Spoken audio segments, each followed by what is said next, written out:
Alô Brasil, alô mundo, seja bem-vindo à nossa maratona da imunidade. Eu sei que esse termo hoje, imunidade, é um termo que está na discussão desde a pessoa mais simples até aquela pessoa que tem uma condição, um nível de conhecimento maior, porque a pandemia, né? A pandemia realmente tomou conta aí dos assuntos do nosso cotidiano. E para falar sobre imunidade e para falar sobre vitamina D, que tudo tem um lado positivo, né, doutor Cícero Coimbra? Tem um lado negativo e tem um lado positivo. Eu acho que esse momento da pandemia mostrou-se a importância da vitamina D e, consequentemente, da sua suplementação. Eu vou começar aqui para a gente ganhar todo o tempo possível com o doutor Cícero Coimbra. Ele é neurologista, tem pós-doutorado, e é um profundo defensor da vitamina D, e ele tem tanto respeito que hoje existe um protocolo chamado Protocolo Coimbra, e no nosso canal já tivemos a honra de gravar várias vezes com o Dr. Cícero Coimbra, e você pode acessar os outros vídeos para entender um pouquinho mais. Mas como hoje o nosso tema, Dr. Cícero Coimbra, é imunidade, a primeira pergunta que eu faço para ti, e até agradecendo mais uma vez o ter aceito o nosso convite, o que a vitamina D faz no sistema imune? O que a vitamina D melhora na imunidade? Respondendo, obrigado em primeiro lugar pela oportunidade que você está novamente me oferecendo de alguma forma contribuir da forma mais honesta que eu posso e transparente, usando de toda a honestidade científica que está disponível frente ao conhecimento que eu tenho a respeito do assunto. Muito obrigado pela oportunidade que você está me dando para fazer essa contribuição. E se eu pudesse resumir de uma forma clara, a vitamina D tem tudo a ver com imunidade. A imunidade, a nossa imunidade, tal como ela deve ocorrer, a atividade imunológica não ocorre sem a chamada vitamina D, que a gente já teve várias oportunidades de dizer que não é uma vitamina, e diversos pesquisadores em todo o mundo insistem e batem nessa tecla que ela tem a estrutura e o poder de um hormônio. Não é de hoje que se sabe disso, são 90 anos de conhecimento de que se trata de um hormônio esteroide, e que, ao contrário dos hormônios esteroides, como ela tem receptores, quer dizer, lugares onde ela se liga em todas as nossas células necessitam desse hormônio esteroide para ter a otimização da sua função, entre elas as células do sistema imunológico, que é o assunto nesse momento. Então, ela é tudo para o sistema imunológico. Esse hormônio é o grande regulador do sistema imunológico, e tudo que nós estamos vivenciando nas últimas 2 décadas, em termos de desastre do sistema imunológico humano, tanto na explosão de doenças infecciosas, como na explosão de doenças autoimunitárias, se deve a isso. E aí é importante que se enfatize a seguinte informação, né? Toda vez que você quer resolver um problema, você tem que abordar a causa do problema, né? Então, é muito importante para que você faça prevenção de doenças autoimunes, prevenção de novas infecções, de novas epidemias e pandemias, que você saiba o que está provocando isso, né? Porque se você não sabe a causa de um problema, você não tem como fazer prevenção.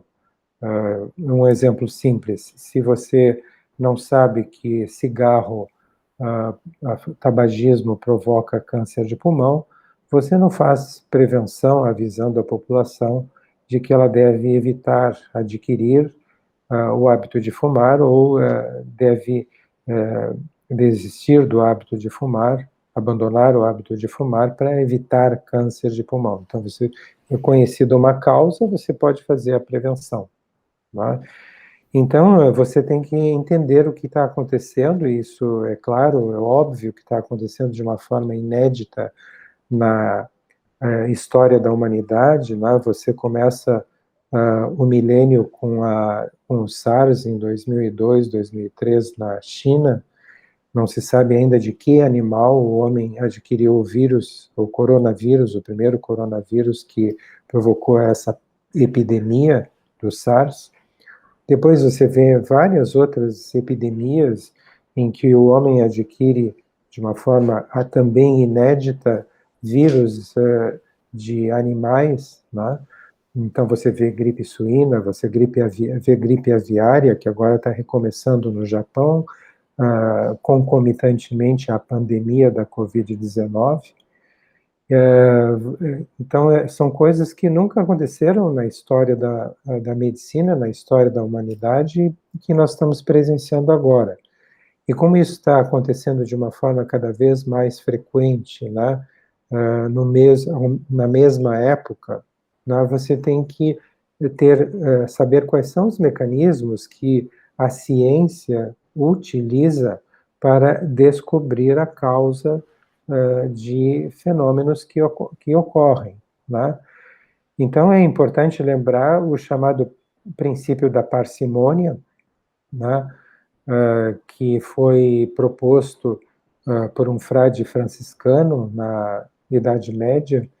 Ele vivia numa aldeia da Grã-Bretanha e era chamado de William. Então, como a aldeia se chamava de Ockham, ele é chamado de William of Ockham, e o princípio da parcimônia também foi chamado de navalha de Ockham.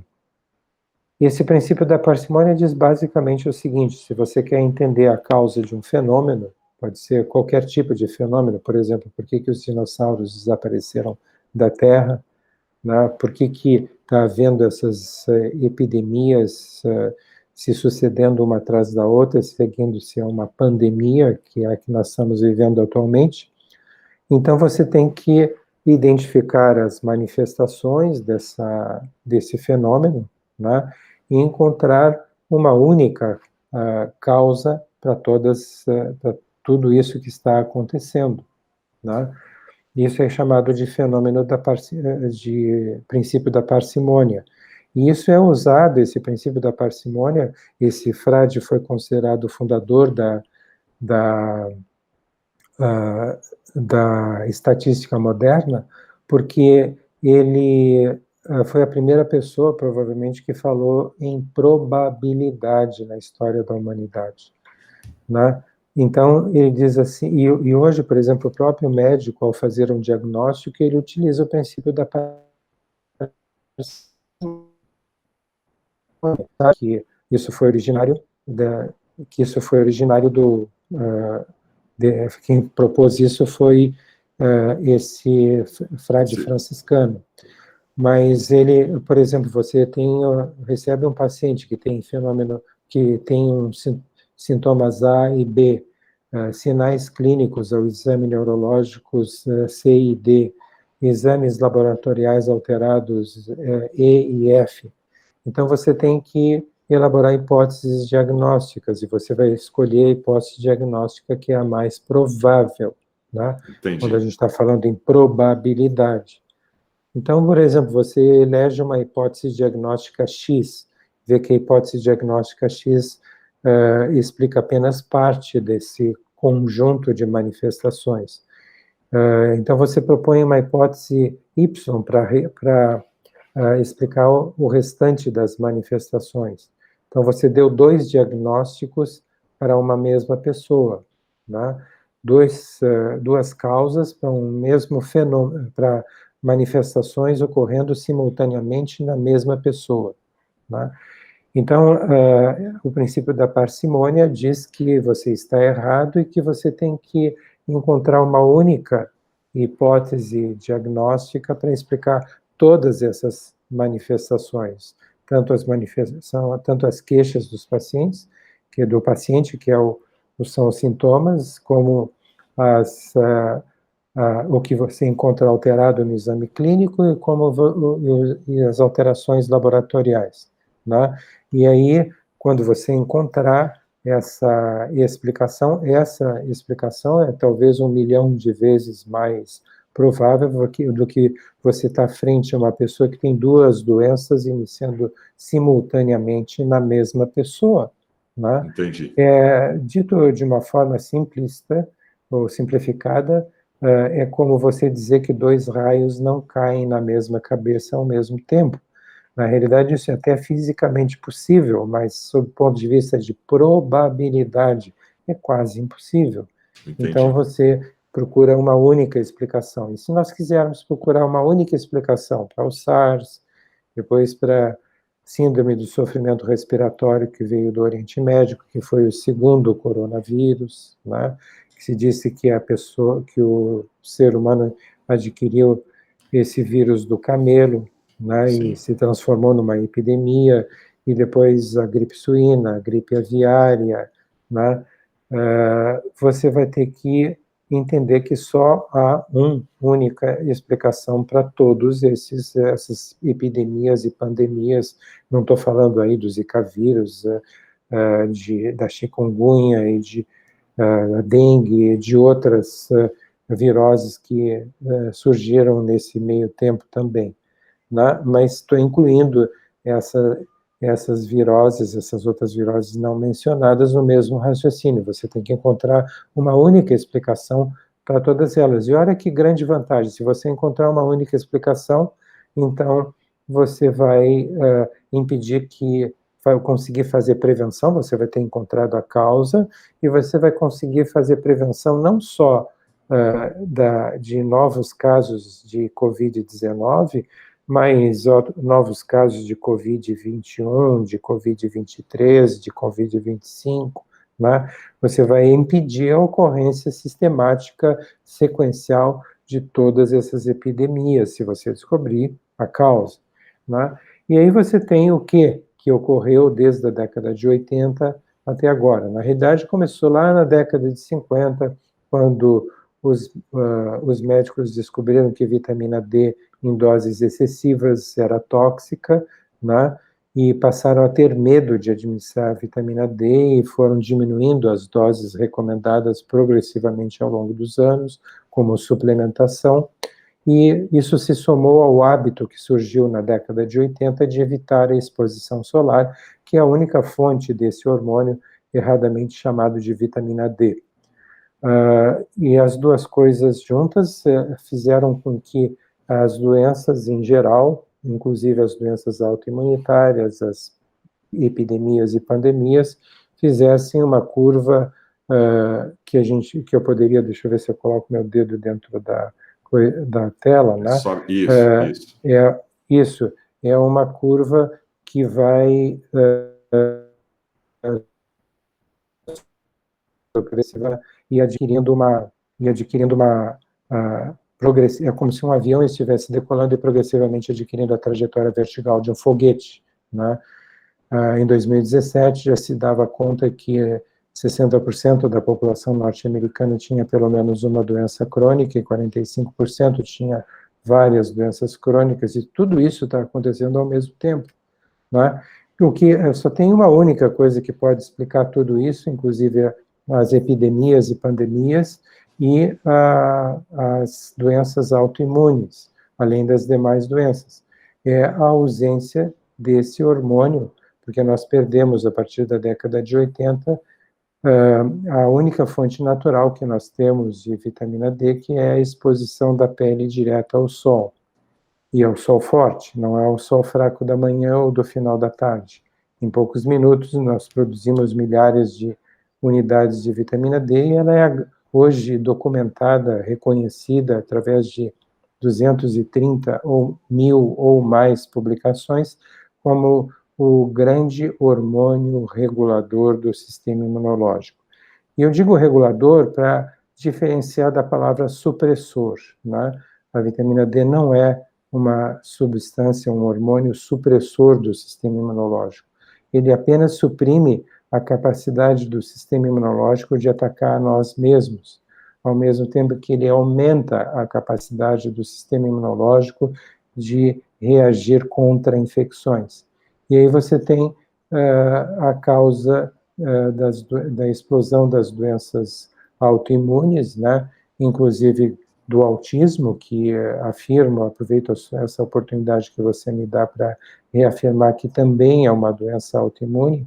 A confirmação final veio no ano passado, numa publicação da revista Annals of Neurology, que demonstrou que o cérebro do autista está infiltrado por células do sistema imunológico, chamadas de linfócitos, que também infiltram, por exemplo, as articulações de uma pessoa que tem artrite reumatoide ou a pele de uma pessoa que tem psoríase, apenas para dar 2 exemplos, né?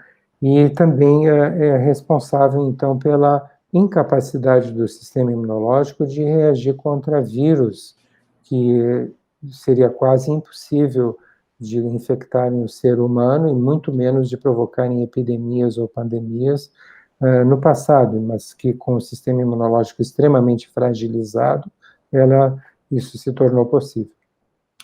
Doutor Cícero Coimbra, nas minhas dezenas, centenas de entrevistas, eu percebo que a maioria absoluta dos médicos que fazem a medicina convencional, não sabem nem fazer uma prescrição.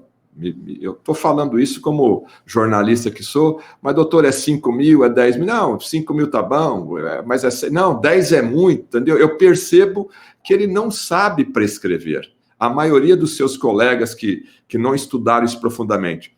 E aí a população e o paciente, no caso, acaba recebendo esse medo, né, ou essa insegurança do médico, do profissional. Não, 5 é muito, 2 mil é muito, né? Tem médico que prescreve só 200 UI por dia, segue lá a recomendação da Anvisa.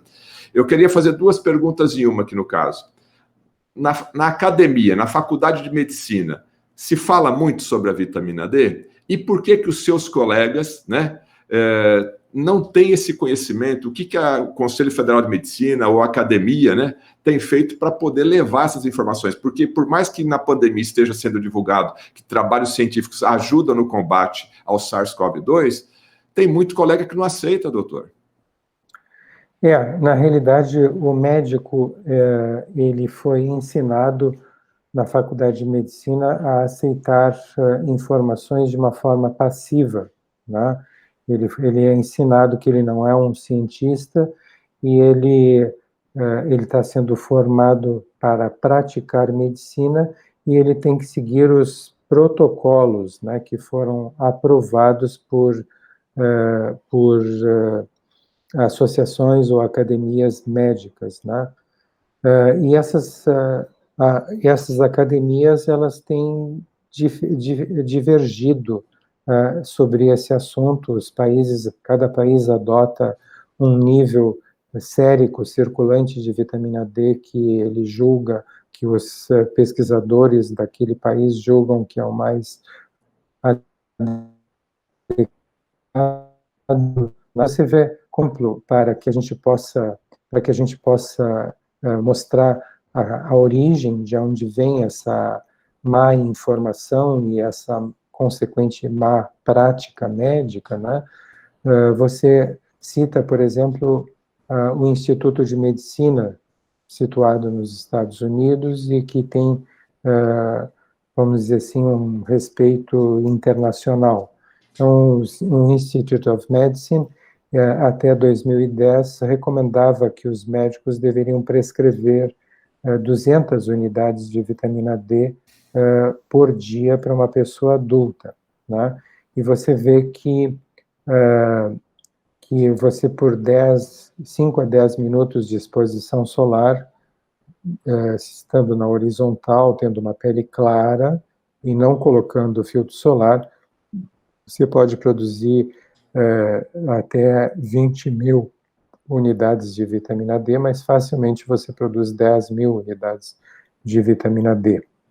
A literatura médica diz que a dose tóxica diária de vitamina D para quem não tem uma resistência genética à vitamina D e não toma cuidados no sentido de restringir a quantidade de cálcio que ingere, né, a dose tóxica é de 50.000 unidades de vitamina D por dia para as pessoas comuns, né, que não se enquadram nesses dois itens que eu mencionei, essas duas características que eu mencionei. E a nível internacional está estabelecido que se você quiser encontrar a dose segura, você tem que encontrar a dose tóxica, que no caso seria, para a grande maioria das pessoas, 50.000 unidades todos os dias, e dividir por 5. Né? Então, dividindo 50.000 por 5, você tem 10.000 unidades tomadas diariamente. Né?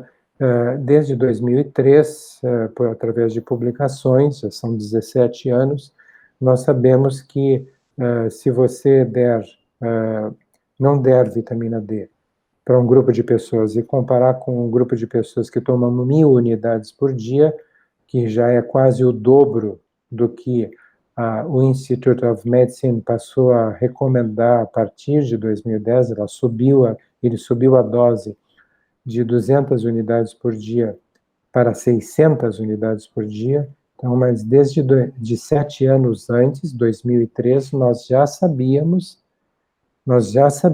que 1.000 unidades por dia, que é quase o dobro de 600, não muda absolutamente quase nada o nível sérico circulante. Né? Então, você vê a discrepância que existe entre uma entidade americana, mas considerada internacional, que é o Institute of Medicine, e, por exemplo, uma outra entidade médica também americana, norte-americana, mas com respeito internacional, que é a Endocrine Society, ou Sociedade Americana de Endocrinologia, que considera que o mínimo, nível sérico mínimo normal seria 40 nanogramas por ml. Ora, você tem a maior parte da população, ou quase toda a população, tendo 16 ou 17 nanogramas por ml, muito abaixo desses 40, né? Essa maioria, em termos de porcentagem no Brasil, seria quanto? Que está abaixo de 20? O senhor tem o número mundial, doutor? Então, quase toda a população mundial, talvez 9 entre cada 10 pessoas no planeta, estejam com níveis subótimos de vitamina D. Né? E quando eu falo em 40... É muita coisa, né? Quando eu falo em 40 nanogramas como nível circulante, eu estou falando do mínimo, não estou falando do ótimo, né? Do mínimo preconizado pela Endocrine Society. Então, nós sabemos que para cada 1.000 unidades que você toma por dia, você sobe 7 nanogramas no seu sangue, em média, né?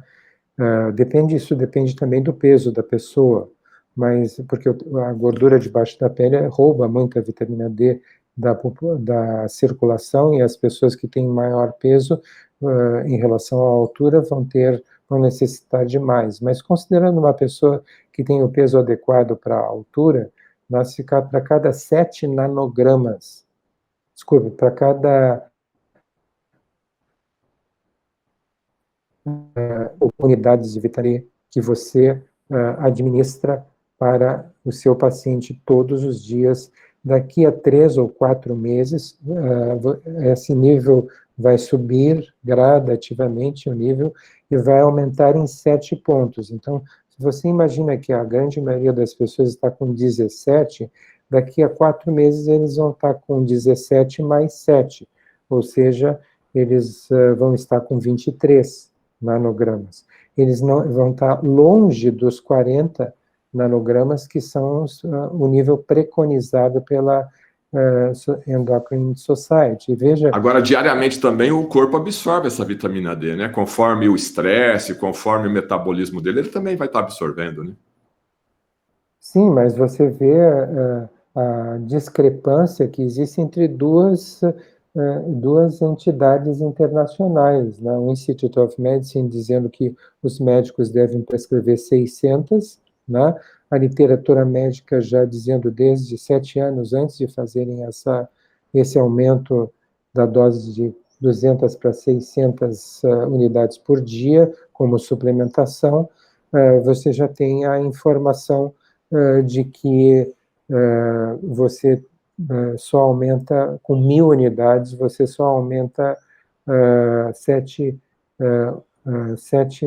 nanogramas por ml. Né? E você chega a 20 e poucas, quando a Endocrine Society, que é outra sociedade, diz que o mínimo é 40. Então, como é que uma sociedade internacional preconiza uma dose de vitamina D que está diária de vitamina D, que está muito longe de alcançar o mínimo que outra sociedade internacional preconiza como o mínimo normal, que é 40 nanogramas por ml. Né?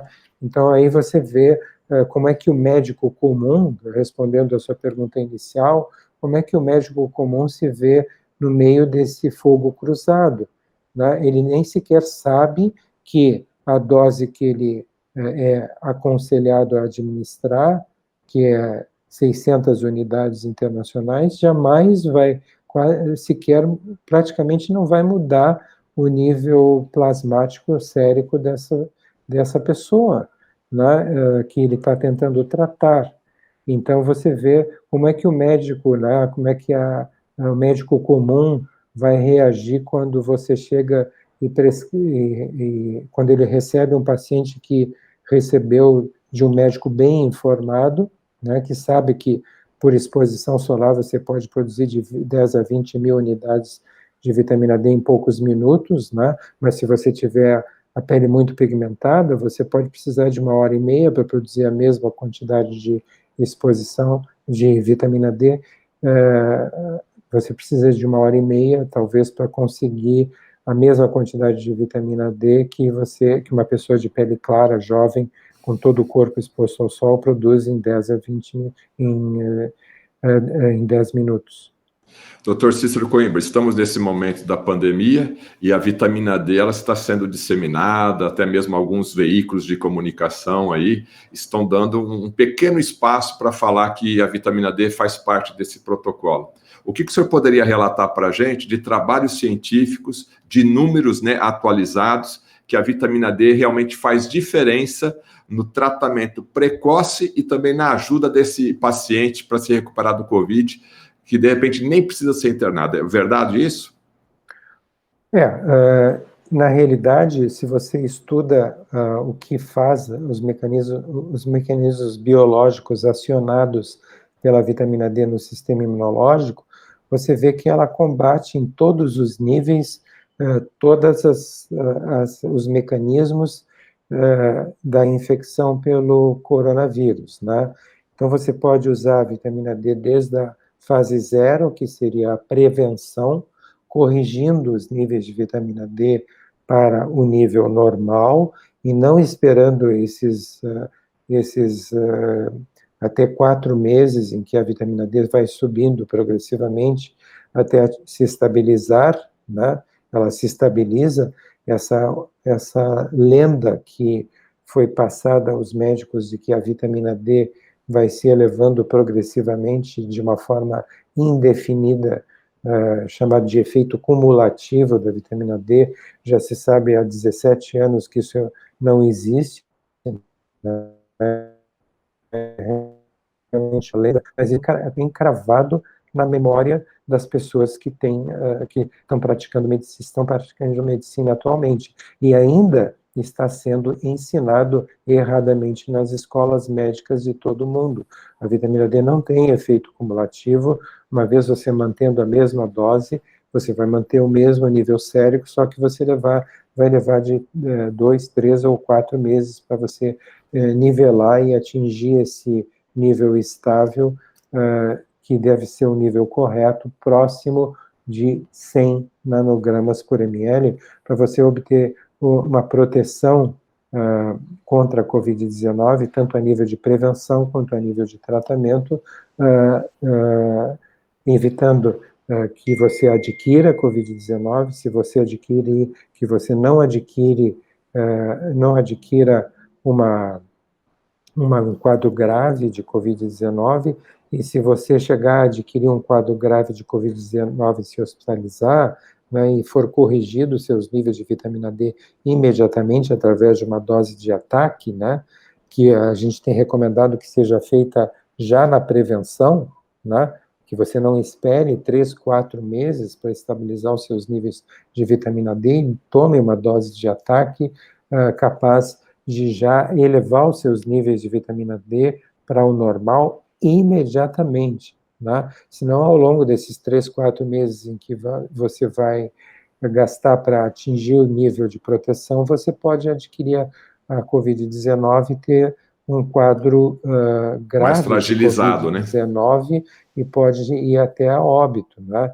E o que é triste de se ver, assim, é que se isso acontecer, você necessitar de hospitalização, em 99,99% dos casos, né, o seu familiar vai implorar ao médico de plantão que está recebendo você lá, que dê a dose necessária para normalizar imediatamente os seus níveis de vitamina D, evitando a sua morte, pode até se ajoelhar na frente do médico, ele não vai dar essa dose.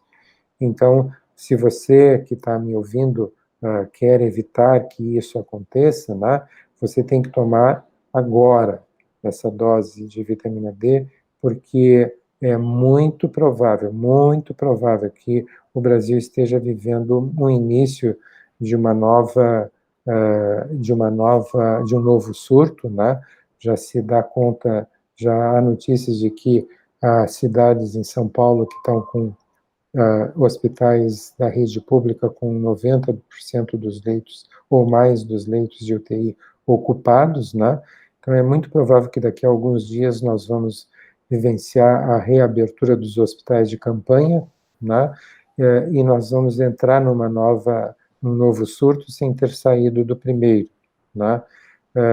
E provavelmente isso vai estar acontecendo em função de uma nova cepa, porque esse vírus é altamente mutável, né? Ele Isso já sofre está mutações. comprovado, já é mutável. Sim, eu tenho uma publicação já que acompanhou, que estudou uma pessoa que ficou ao longo de 5 meses com Covid-19 internado na UTI, e depois que ele veio a falecer foi estudado a genética do vírus que havia provocado a Covid-19 e se encontrou dezenas de mutações do vírus ocorrendo dentro do mesmo organismo, da mesma pessoa, né? Quando o vírus passa de uma célula para outra e se replica dentro dessa célula, no momento em que ele se replica, quer dizer, se multiplica, ele já forma novas mutações, ele forma novas cepas de vírus, e esse indivíduo tinha dezenas de cepas já, porque ao longo de 5 meses, essa Multiplicação viral sempre vai mudando, né?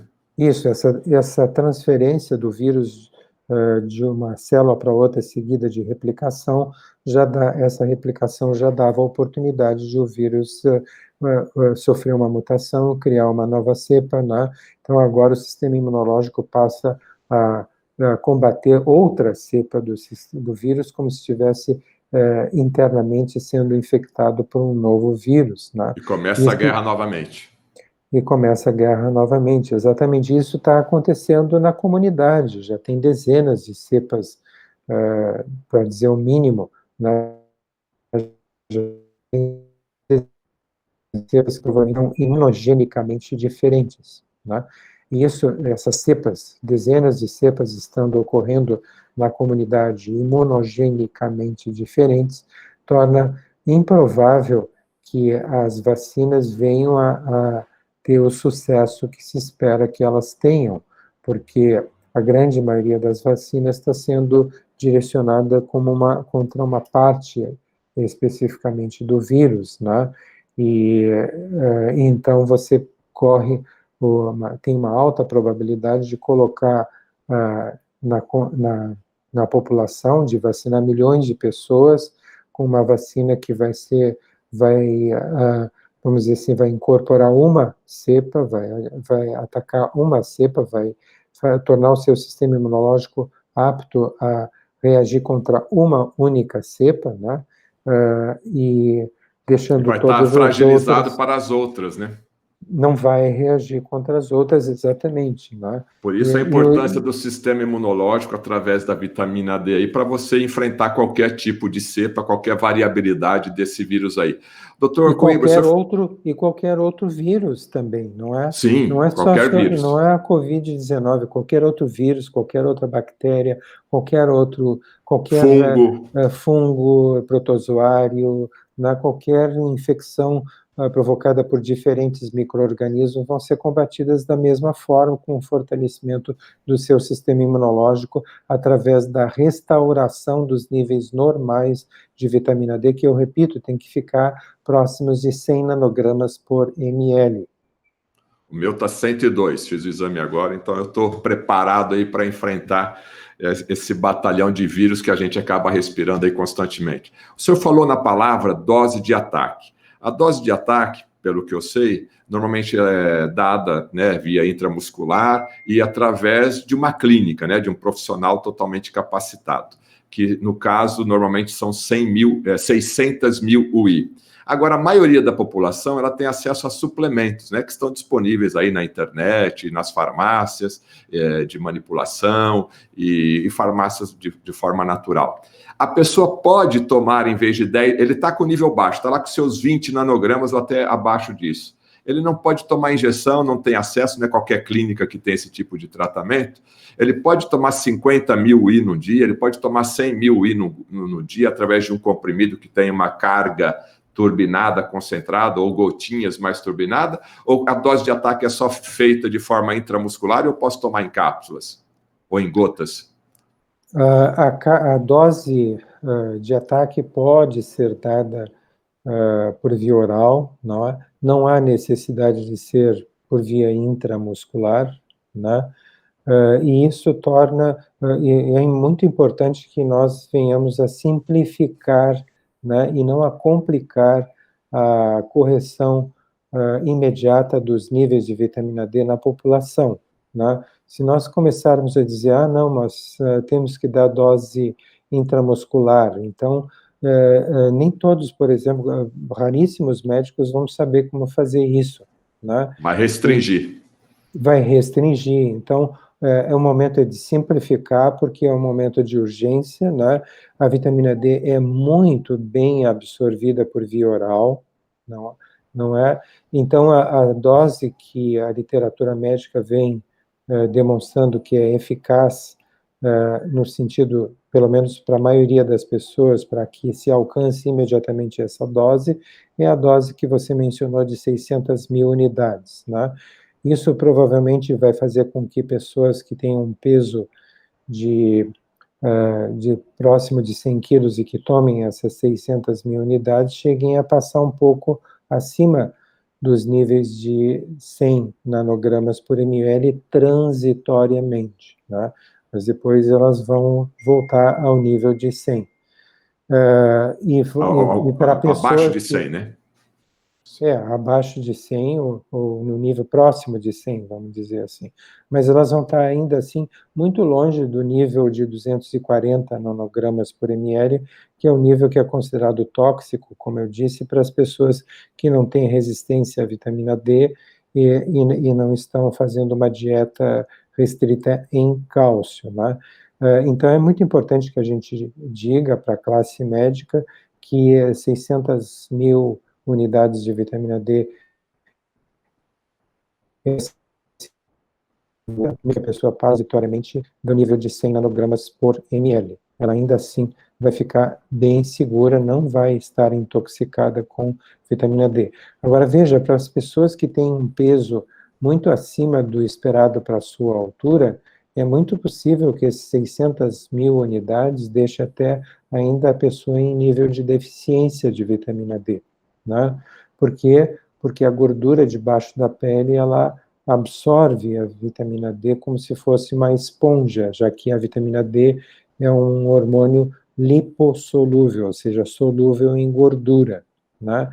Então, a gordura sendo volumosa, ela vai absorver uma quantidade maior de vitamina D, e mesmo pessoas, por exemplo, se você tem uma pessoa que tem 1,60 m e está com 100 quilos de peso, né, então ela tem muita gordura debaixo da pele, né, e ela provavelmente nem essas 600 mil unidades internacionais, mesmo tomado em dose única, ou 100 mil unidades em 6 dias consecutivos, não creio que isso vá mudar grande coisa, né? Mas mesmo essa pessoa, que se tem 60 quilos de peso, 1,60 m de altura e 100 quilos 100 de quilos. peso, né?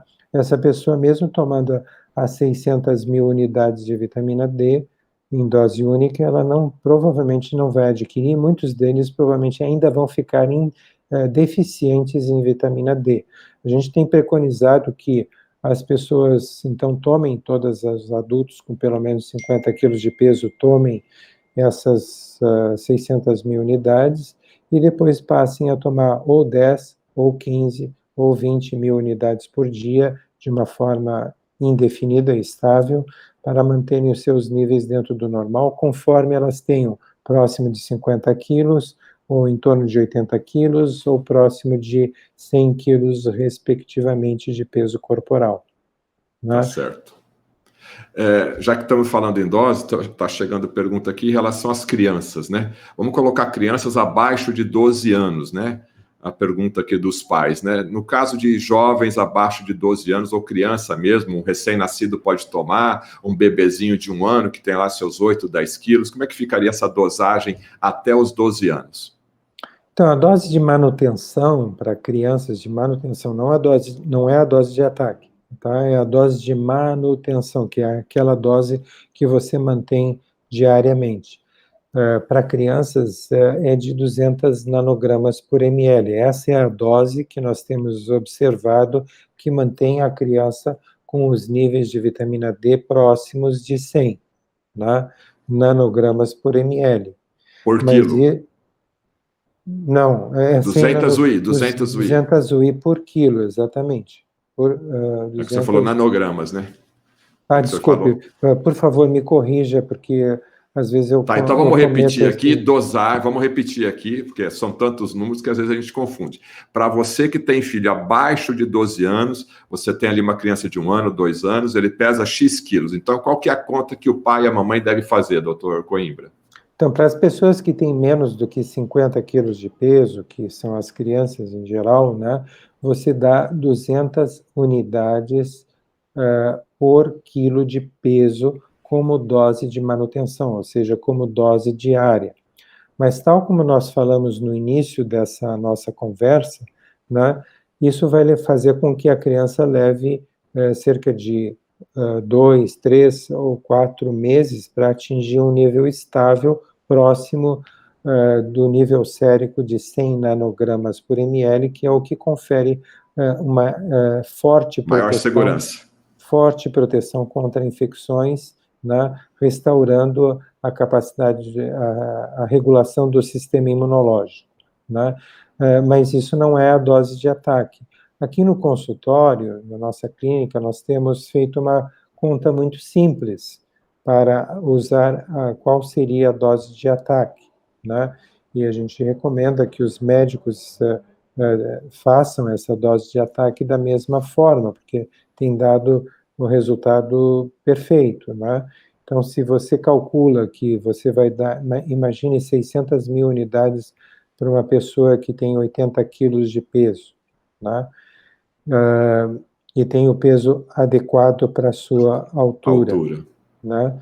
E você, para essa pessoa, dá 600 mil unidades. E essa criança que também tem o peso adequado para a altura, né? E que tem 20 quilos de peso, você verifica que 20 quilos é 1/4 de 80 quilos. Então, você divide essa dose de 600 mil unidades por 4, para dar para essa criança de 20 quilos de peso como dose de ataque, não como dose de manutenção, tá? Mas como dose de ataque para fazer com que os níveis de vitamina D atinjam o nível próximo de 100 nanogramas por ml, que lhe confere grande proteção contra qualquer infecção, né? Então, você dá para essa criança 1/4 de 600 mil unidades, que é 150 mil unidades para criança de 20 quilos. Eu estou dando um exemplo. É uma regra de 3, né? É uma regra de 3, exatamente. E depois você continua dando 200 unidades por quilo de peso, que corresponde também, se você quiser simplificar, a 1.000 unidades por cada 5 quilos de peso. Dizer 1.000 unidades por cada 5 quilos de peso é a mesma coisa que você dizer 200 unidades por quilo de peso. Né? Tá certo. E aí você teria uma proteção muito grande contra a Covid-19. Então, assim, nós começamos falando sobre causas, né? Porque se você quer resolver um problema, você tem que abordar a causa do problema, né?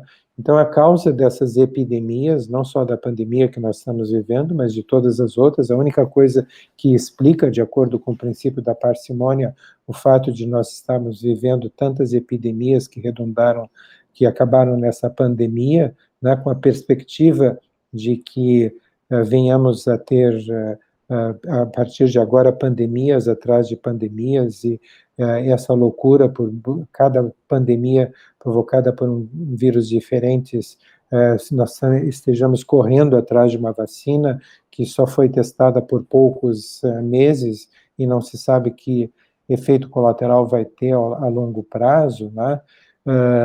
Se isso é o novo normal, né? Acho que ninguém quer que isso seja um novo normal. Nós temos que ter atenção à causa, e a causa, uma das causas mais importantes é a questão da correção da dose de vitamina D, talvez seja a coisa mais vital, porque é o que deixa o sistema imunológico competente em reagir contra qualquer tipo de infecção.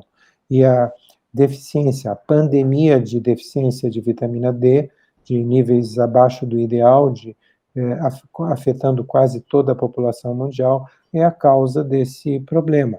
Mas existem, no caso da pandemia que nós estamos vivendo, outras causas, né, que certamente vão ter que ser abordadas se a sociedade não quiser viver essa sequência de ondas seguidas de lockdowns, de confinamento, seguida de flexibilização, surgindo uma nova onda provocada por uma nova cepa do mesmo vírus, como a que está assolando a Europa, que teve início na Espanha, e por ser altamente contagiosa, rapidamente dominou todas as outras cepas causadoras de Covid-19 nos demais países europeus, né? Então, se nós estamos querendo evitar de vivenciar ondas, lockdowns, confinamentos, flexibilização, nova onda, e repetindo esse ciclo indefinidamente, o que vai destruir a economia mundial como um todo, né? Você vai ter que atacar as causas em todos os seus aspectos, né? E me chama muito a atenção, se você me permite falar Sim. a respeito disso, né? Me chama muito a atenção os 10 milhões de resultados que nós encontramos no Google comum, quando nós colocamos a palavra correspondente em inglês a abatedouros, né? As pessoas que nos assistem podem fazer isso, pegar o Google, Normal. o Google Tradutor, e colocar abatedouros para saber qual é a palavra em inglês, né, que chama slaughterhouse, né, e colocar agora slaughterhouse do lado de Covid-19, né, slaughterhouse do lado de Covid-19. Vai encontrar cerca de 10 milhões de resultados, e esses resultados vão estar contando coisas que estão acontecendo em todos os continentes, em todos os países, em todos os estados de todos os países, né, e praticamente em todos os municípios do mundo, né, inclusive do Brasil, tá? Mas também do Canadá, dos Estados Unidos, do México, de todos os outros países da América Latina, de todos os países europeus, na Austrália, ou seja, em todo lugar do mundo está vindo a mesma notícia. Que notícia é essa? De que os funcionários dos abatedouros, quase todos eles se tornam contaminados pela Covid-19 e estão saindo do serviço e entrando em contato com diversas pessoas e transmitindo a Covid-19 para os seus contatos, né? E aí o que se faz? Se retira os funcionários dos abatedouros e você limpa extensivamente todo o abatedouro, né? Faz uma higiene rigorosa, né? E aí admite novos funcionários para trabalharem nos abatedouros que estão devidamente testados negativos para a Covid-19. Passam-se 2, 3 semanas e, de novo, você constata o mesmo fato, ou seja, que 70%, 80%, 60% dos funcionários estão novamente contaminados pela Covid-19. Você repete a mesma coisa, você retira os funcionários, fecha os abatedouros, agora você praticamente esteriliza o abatedouro, né? E traz novos funcionários para trabalharem testados negativos contra a COVID, em relação à Covid-19, para trabalharem sob regras de higiene extremamente rigorosas, devido ao afastamento social, né? E recomeça a atividade do abatedouro, e daqui a 2, 3 semanas, novamente a mesma coisa está acontecendo, né? E essas notícias estão vindo de todos os continentes, de todo o país, né? Então, você encontra em inglês, fazendo essa abordagem que eu mencionei, né? Você encontra 10 milhões aproximadamente de resultados em inglês, contando o que está acontecendo, inclusive com os abatedouros de empresas brasileiras conhecidas internacionalmente por serem grandes exportadores de carne, como a JBS, a Marfrig e outras empresas, né? Mas você não encontra absolutamente nada, nenhuma notícia que esteja sendo veiculada pelos grandes meios de comunicação, né? Por razões econômicas, né? Porque se considera que o agronegócio é uma coisa extremamente importante para o Brasil e você não pode transmitir esse conhecimento para a população brasileira, senão você vai diminuir o consumo de carnes, porque afinal de contas as carnes que você compra nos supermercados estão vindo daqueles locais e a gente não sabe se tem vírus, qual é a carga viral que vem com essas carnes, né? Mas no seu entendimento, então, o gado ali abatido é que está sendo a fonte da origem do vírus? Eu acho que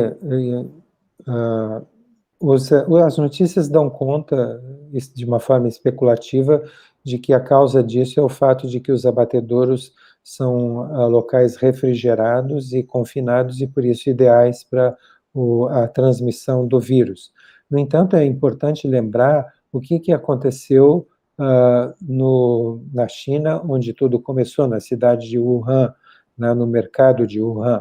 Lá, eles abatiam os animais, derramando o sangue dos animais em volta, da frente do consumidor, né? E nós sabemos, isso é um conhecimento técnico, que o sangue é um excelente meio de cultura e de veículo para qualquer tipo de vírus, né? Então, o que você está fazendo? Você está, naquele local, você estava oferecendo o sangue necessário para que o local continuasse sendo contaminado e transmitindo seus fenores. Então, o que acontece, no meu entender, é que os abatedouros se transformaram em mercadinhos de Wuhan aprimorados, porque você tem rios de sangue correndo nos abatedouros, né? E por mais que você lave, sempre vai ter sangue que você não consegue ver ali na bancada onde o animal foi sacrificado, mas está cheio de células sanguíneas, se você olhar com um microscópio, e você tem então ali um mercado de Wuhan aprimorado, porque você tem um local refrigerado que vai manter o vírus viável, tem o meio de cultura, que é o sangue, tem o local refrigerado que vai manter o vírus viável por mais tempo, ou seja, capaz de transmitir a doença, porque o E local o está fluxo de refrigerado. pessoas, né? E o fluxo de pessoas que entra e sai, e acaba sendo um que traga qualquer contaminação, vai rapidamente contaminar todo o matadouro e transmitir para os seus colegas que estão trabalhando lá. E isso é uma coisa importante, só para acrescentar, eu sei que você quer fazer mais uma pergunta, mas isso é uma coisa importante, porque normalmente os vírus de transmissão predominantemente respiratória, como é o coronavírus, né, eles têm um ciclo relacionado basicamente ao inverno, onde as pessoas estão se mantendo em ambientes confinados, né? E esse vírus está continuando na população durante o verão. Então, é um ciclo que não se interrompe, como se interrompe o vírus da gripe, e a única razão que eu consigo imaginar para o fato de que não haja continuidade da transmissão viral na Covid-19, do SARS-CoV-2, durante o verão, é o fato de que os abatedouros continuam mantendo o vírus em circulação na comunidade durante o verão. Isso dá ao vírus todo o tempo indefinido que ele necessita para sofrer todas as mutações necessárias para se adaptar ao sistema imunológico humano e se tornar resistente às vacinas que você vai estar sempre produzindo a toda hora, porque agora é uma nova cepa que é dominante e que a vacina que você comprou a um custo absurdo, né, não está funcionando para a sua população. Por quê? Porque você não está tratando a causa do problema, você não está corrigindo a deficiência de vitamina D. Então, nós estamos no seguinte dilema, né? Nós criamos uma bomba relógio, né? O que eu chamo de bomba relógio? O fato de que o vírus não sai da comunidade, e isso graças aos abatedouros, e ele então tem tempo suficiente para sofrer mutações, e assim como sofreu uma mutação capaz de ser muito mais contagiosa, como ocorreu na Espanha, e fez com que a cepa se transformasse na cepa dominante em toda a Europa, você está dando tempo suficiente para o vírus se transformar numa cepa cada vez mais letal, né? Porque é adaptada ao sistema imunológico, né? Então você pode, daqui a pouco, formar uma cepa, deixar que se forme uma cepa que tem uma letalidade muito grande, talvez até próxima à letalidade provocada pelo vírus Ebola. E essa é uma bomba relógio que está armada para explodir em algum momento, né? E aí, essa questão que agora assola a mente dos administradores de não transmitirem ao público essa informação de que os abatedouros se transformaram em fábricas de coronavírus, né, que é o que está sendo dito em inglês em vários sites, né, para não prejudicar o agronegócio, né, que é especialmente importante para a economia do Brasil, se diz, né, mas quando explodir a bomba, né, e houver uma mortalidade tão alta, né, entre as pessoas infectadas, a decisão vai ter que ser tomada. E que decisão é essa? Você vai ter que fechar os abatedouros. Você vai, com isso, destruir a pecuária. Um segmento do agronegócio. Uma parte do agronegócio, mas da pecuária, né? E com isso você vai evitar que toda a economia, inclusive a pecuária, seja destruída por essas ondas sucessivas. Então, eu só lamento que isso só vai acontecer ao custo de um número inimaginável de vidas humanas perdidas. Você ia fazer uma pergunta e eu quis só complementar o raciocínio. Estamos aqui conversando com o Dr. Cícero Coimbra, na nossa Maratona da Imunidade. Dr. Cícero Coimbra deu um panorama geral da importância da vitamina D no sistema imunológico e algumas outras informações atualizadas aí dessa pandemia, dos seus crescimentos e alguns pontos bastante interessantes aqui. Mas, doutor Cícero Coimbra, independente das informações negativas, a grande notícia que eu gostaria de finalizar, a grande informação que eu gostaria de finalizar aqui, que depende da gente, depende do nosso sistema imune, ganharmos essa guerra, sermos vitoriosos. Se a gente ficar com a vitamina D baixa, ficarmos com os nossos soldadinhos fraquinhos, aí, lógico, a gente perde a guerra. Então, eu queria concluir reforçando esse posicionamento seu, da vitamina D, enfrentando essa guerra, junto com o nosso sistema imune, e ganhando essa guerra. Então, vitamina D é fundamental. Exatamente, inclusive pelo fato de que eu acho que ficou bem claro que nós estamos com uma bomba relógio para explodir em algum momento, não há como negar essa possibilidade, pelo menos a nível de possibilidade, mas eu encaro como a nível de probabilidade que em algum momento isso vai acontecer. As pessoas têm que se prepararem, né? E os médicos têm que se prepararem, os médicos têm que se atualizarem. Essa pandemia ela vai mudar o mundo, né? Definitivamente vai mudar o mundo. É importante que se diga, viu, Betete, que e se nós deixarmos de consumir carne, né, isso vai ter várias implicações, tanto para a nossa saúde, quanto para o planeta onde nós vivemos, né? Porque você vê que nós estamos frente a esse crescimento global, né, da temperatura do planeta, né, devido ao efeito estufa, né?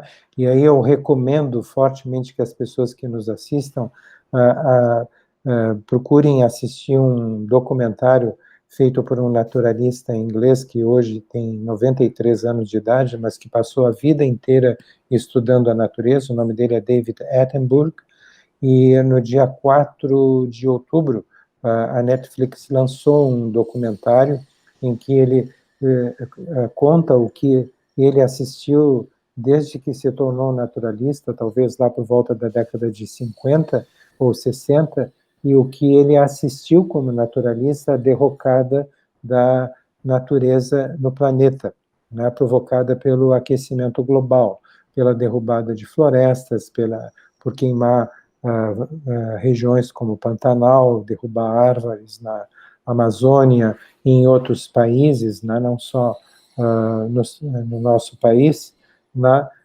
em termos de aquecimento global, das consequências que isso provocou e está provocando, né, derretimento dos polos, desaparecimento de espécies, e a perspectiva de que, a continuar isso, no ano de 2100, a vida na Terra se torne praticamente impossível e a gente venha a ter uma nova destruição da vida em massa, tal como aconteceu na última destruição, no último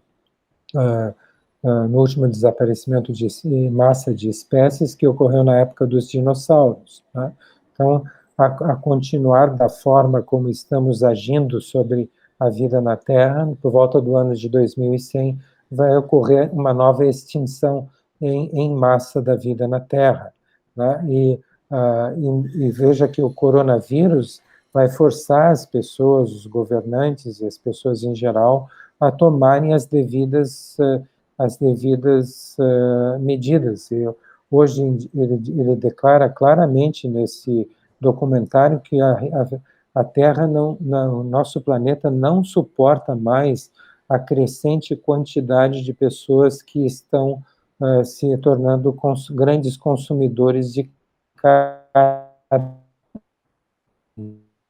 da derrubada das florestas, né, do aquecimento global, da produção de gás metano decorrente da decomposição das fezes desses animais, do gás metano que eles eliminam, do fato de que as florestas derrubadas não consomem gás carbônico, né, dióxido de carbono, que é também contribuinte para o aquecimento global, um gás de efeito estufa, mas o gás metano é um gás muito mais danoso em termos de provocar aquecimento global.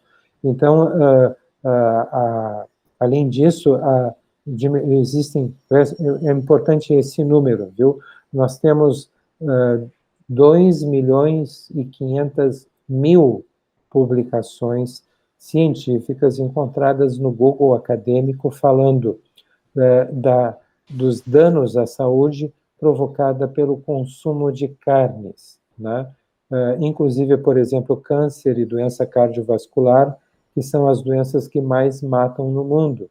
Então, você vai ter benefícios para o planeta, você vai ter benefícios para a saúde, você vai ter redução enorme de gastos com saúde do erário público, né? As custas do erário público, inúmeros benefícios com a retirada da carne da dieta das pessoas, né? Então, isso é uma coisa importante para interromper esse ciclo, essa bomba relógio, desarmar essa bomba relógio, e ao mesmo tempo vai ter incontáveis benefícios para a saúde pública e para o planeta em geral.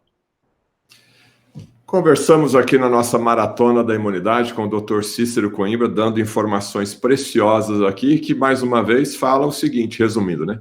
O nosso destino está em nossas mãos, né?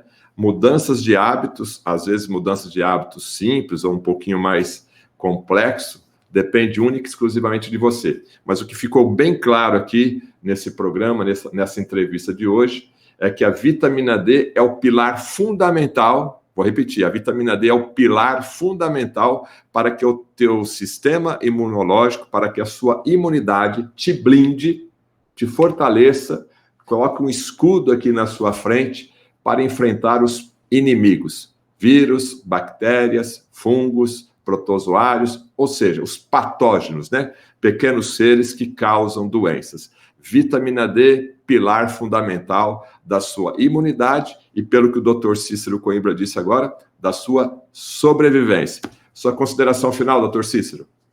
22.000 artigos publicados sobre a importância da correção dos níveis, eu falo correção dos níveis, imediata dos níveis de vitamina D na população, 22.000 publicações científicas acumuladas com menos do que um ano de pandemia pela Covid-19, né? 20.000 artigos publicados, científicos publicados a respeito da importância da normalização dos níveis de vitamina D, especificamente para evitar o contágio, a transmissão e quadros graves e mortalidade pela Covid-19.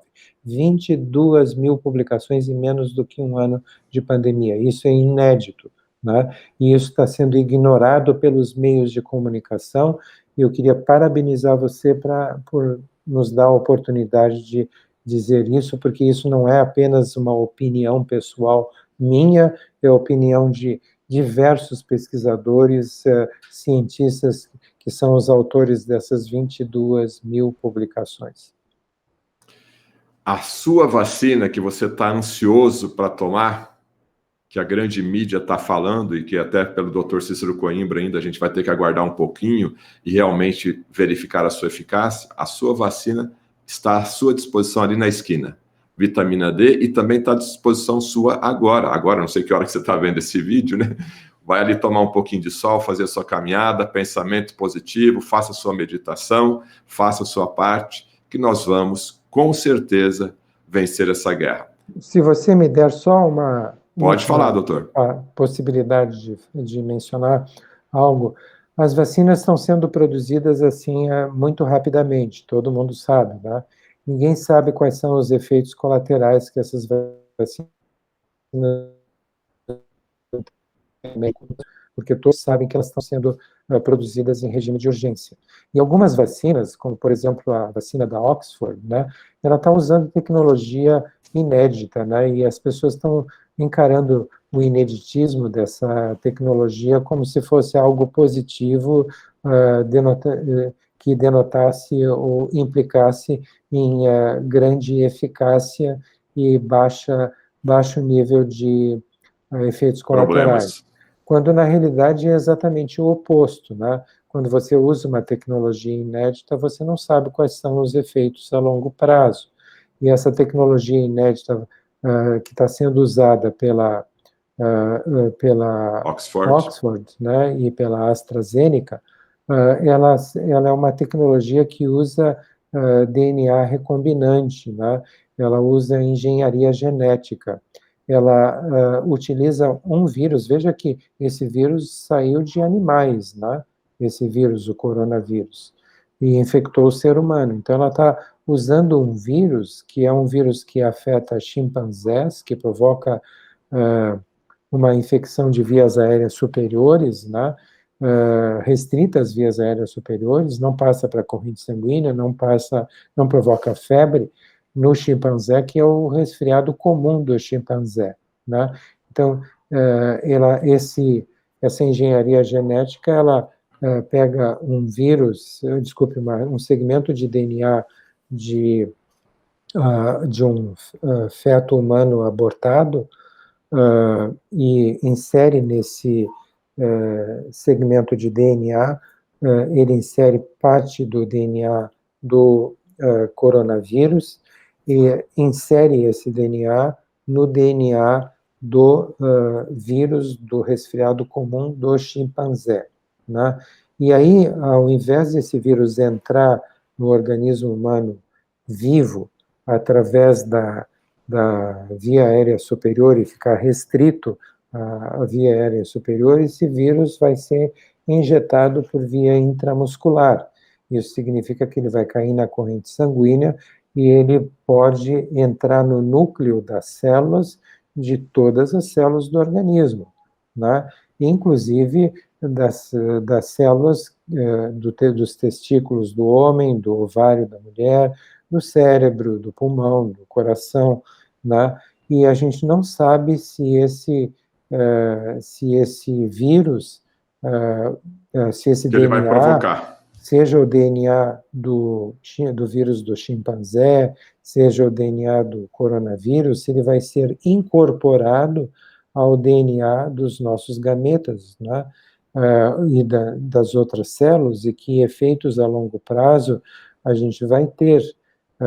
E aí é importante que você saiba que, por exemplo, existe uma forma muito comum de o pesquisador que quer convencer o público a respeito da segurança de alguma coisa, responder a perguntas de uma forma de fazer uma tergivência, de fazer uma espécie de driblagem, né, de drible, sobre a pergunta que foi feita, né? Você chega e pode perguntar, mas para a pessoa, mas doutor ou doutora, esse vírus, essa vacina não pode provocar efeitos teratogênicos, como, por exemplo, a talidomida provocou décadas atrás na população. Malformações, né? Teratogênicos são malformações. Malformações, como a talidomida provocou décadas atrás na população mundial, né? E aí você vai ver a resposta que é colocada assim: não existem evidências de que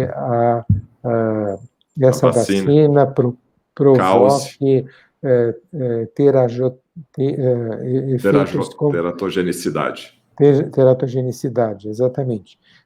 Essa resposta é uma resposta enganosa, porque não existem evidências de que provoque, mas também não existem evidências de que não provoque. Então, na realidade, a resposta que ela está dando é não se sabe. Evasiva. Evasiva, exatamente. Até porque esse grupo aí, de repente, nem grávida recebeu, não nasceu o filho, e também você vai ter que aguardar o filho nascer, crescer e acompanhar, né? E nem precisa ser grávida, né? Se você sim. alterar genéticos gametas antes da gravidez, você vai ter o efeito teratogênico assim mesmo. né? Então, se as pessoas se decidirem por se vacinar, acho bom escolherem muito bem as vacinas com que vão se tomar e jamais tomarem vacinas, qualquer que seja ela, mesmo que não seja com a relação ao coronavírus, mas as que já estão já existem aí para crianças e para adultos, jamais tomarem vacinas com níveis baixos de vitamina D, porque você vai acionar o sistema imunológico que está desregulado pelo nível baixo de vitamina D. E você, com a vacina, você pode desencadear uma doença autoimune, fazer com que o sistema imunológico, ao ser acionado, reaja contra si mesmo, ou como contra uma parte do próprio organismo. Tá? E, além disso, a vacina vai ter menor eficácia com um sistema imunológico desregulado. Né? Então, até para a eficácia de uma vacina, você precisa de que a vitamina D esteja em dia no seu organismo. Então, meu conselho, eu não estou aconselhando ninguém a se vacinar, né? Mas se a pessoa se decidir por se vacinar, eu acho que é plenamente, uma opinião pessoal minha, é de que é plenamente suficiente que você mantenha níveis normais de vitamina D para você ser resistente a formas agressivas ou severas da Covid-19 de qualquer agente patogênico. Mas eu fortemente aconselho as pessoas a terem certeza, se decidirem por se vacinar, terem certeza de que os seus níveis de vitamina D estão próximos de 100 nanogramas por ml. Meus amigos, a entrevista de hoje foi super interessante, foi um assunto pesado, um assunto profundo. Esse último comentário do Dr. Cícero Coimbra sobre a vacina, lógico, cada um tem a sua liberdade, nós esperamos continuar tendo essa liberdade. Você quer se vacinar? Ok, você se vacina. Você não quer se vacinar? Não, eu não quero que vacine. Doutor Alessandro Loyola tem uma frase, doutor Cícero Coimbra, bem interessante. Um bolo, quando você vai fazer um bolo ali, um bolo de cenoura na sua casa, ele leva 45 minutos no forno. Se você tirar ele com 20, com 30 minutos, esse bolo não vai estar bom, não vai ficar legal. A vacina tem um tempo de maturação. A vacina tem um tempo onde os trabalhos científicos vão comprovar para você que ela é 100% segura. O que foi relatado aqui agora é que esse tempo de maturação, em média de 5 anos, não existe. Então, cabe a você tomar a sua decisão, juntamente com o seu médico de confiança, para que você realmente fique seguro com isso daí. Mas caso você queira escolher uma opção natural, porque Deus nos deu o sol, e o sol é que promove o turbinamento da nossa vitamina D. Como o doutor Cícero Coimbra falou, desde a década de 50, 40, os níveis de vitamina D foram diminuindo no planeta, nos seres humanos, né? E, ao mesmo tempo, essa curva foi subindo das doenças autoimunes, dos resfriados, das viroses e assim por diante. O que nós estamos sugerindo aqui, se você não gosta de sol, se você não quer tomar sol, se você está com medo do sol, existe a suplementação da vitamina D. E ela está comprovada com artigos científicos sérios. Até porque hoje a ciência também, infelizmente, nós já percebemos aí que tem trabalhos científicos sérios e não sérios. Nós temos que separar aí o trabalho A, o trabalho B, o joio do trigo, para que você realmente suplemente a sua vitamina D e enfrente o inimigo, não só de hoje, mas também o inimigo do futuro. Doutor Cícero Coimbra, muito obrigado pela sua informação preciosa aqui e brevemente te chamo outra vez para a gente aprofundar o assunto da vitamina D, que eu sei que o senhor é um profundo defensor.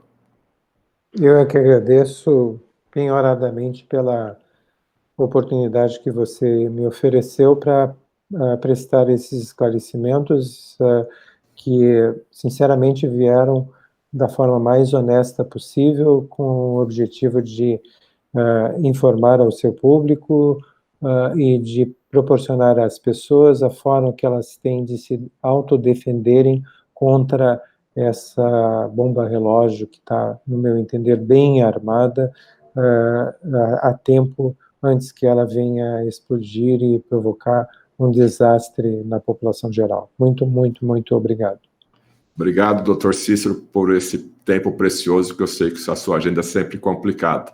A minha parte eu estou fazendo, que é ajudar a divulgar aí a vitamina D para o Brasil e para o mundo inteiro. Um forte abraço a todos e continue aí assistindo a Maratona da Imunidade. Muito obrigado. Muito obrigado também.